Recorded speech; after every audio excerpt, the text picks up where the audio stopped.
Kennedy Carter now with 12 points off the bench. The crowd erupted, with some people in shock and others in rage. Caitlin. For a brief moment, it appeared as though Clark might remain on the hardwood, but the thing is that she doesn't just take hits. She responds to them and takes over when she does. Carter had just shoved the biggest star in the NBA to the ground. There was no play on the ball, no accident, just pure intent. From the moment both teams took the court, it was obvious that this wouldn't be a clean game. The Sky came out aggressive, determined to keep Clark off her rhythm, but if they thought physicality would shake her, they were in for a rude awakening. June 1st, 2024, Indiana Fever versus Chicago Sky. This game had been on calendars for weeks. The hype was real, the stakes were high, and the rivalry was building. First WNBA meeting between Angel Reese and Caitlin Clark.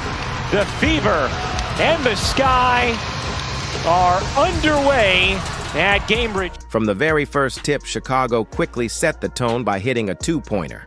But Caitlin Clark had an immediate response. She came up from deep and nailed a three-pointer, electrifying the crowd and putting an end to the skeptics. Way first in the league in fast break points. Clark connects on a deep three. Both teams fought furiously, exchanging baskets, vying for rebounds, and not giving up.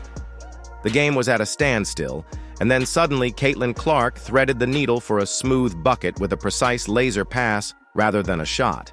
To the Commissioner's Cup final. What a dish. Down the floor. Wallace, the finish plus the foul. The physicality increased tensions, and the Sky leaned into the intimidation factor, but Clark was undeterred and allowed another three-point bomb to fly, keeping Indiana in the battle. It was a demonstration of absolute brilliance, but Chicago wasn't going to let her steal the show. Understand their impact and what it has done and how they are living out their dreams today. And right on cue. And on point, PE Chicago retaliated, intent on matching Indiana's ferocity, but the buzzer stopped the fight. The second quarter began, and Caitlin Clark lost no time in making her mark with precise precision.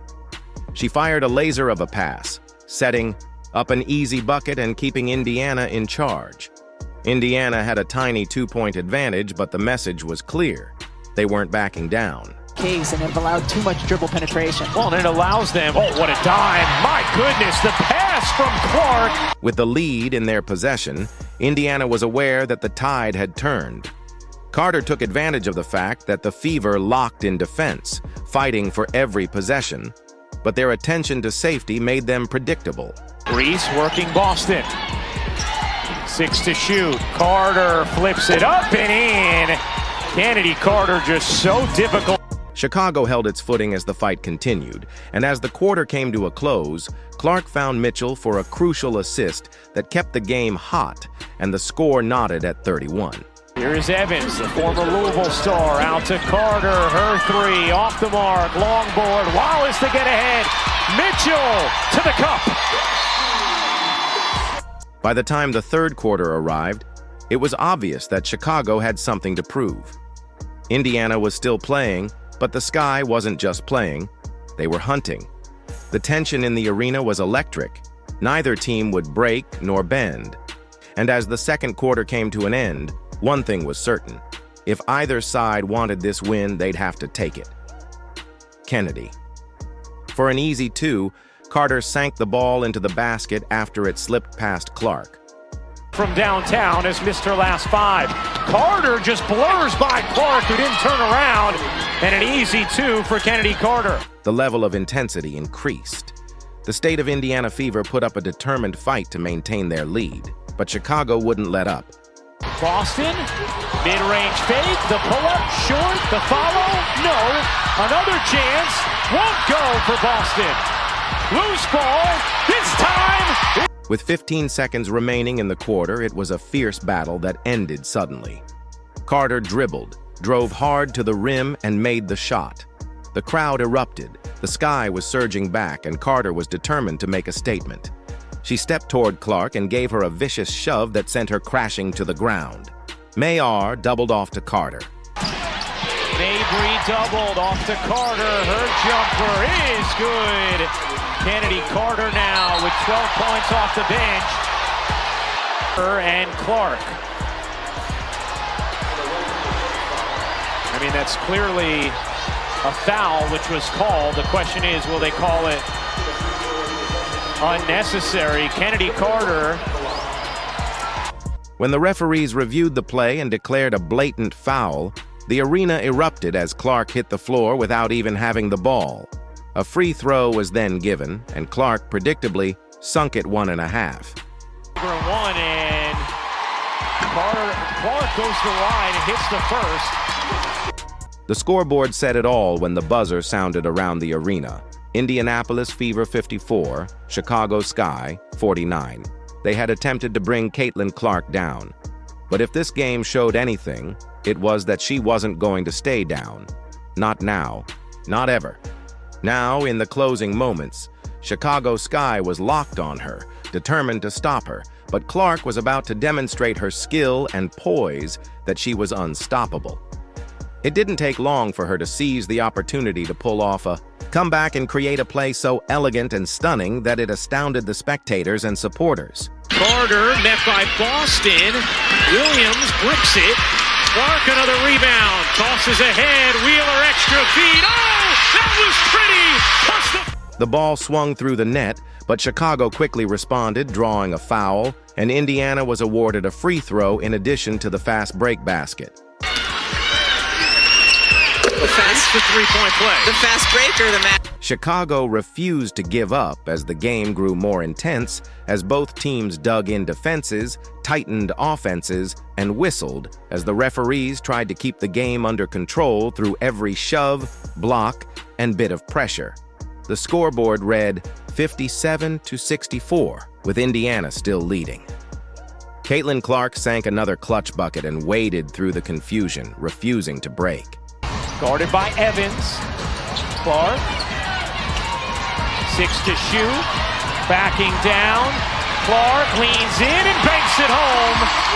An astute and composed. Even though Caitlin had already scored 11 points, pulled down 8 rebounds, and delivered 6 assists, Chicago continued to press, and Kennedy Carter closed the gaping Carter with a 2-pointer. A 3 is nice. Kennedy.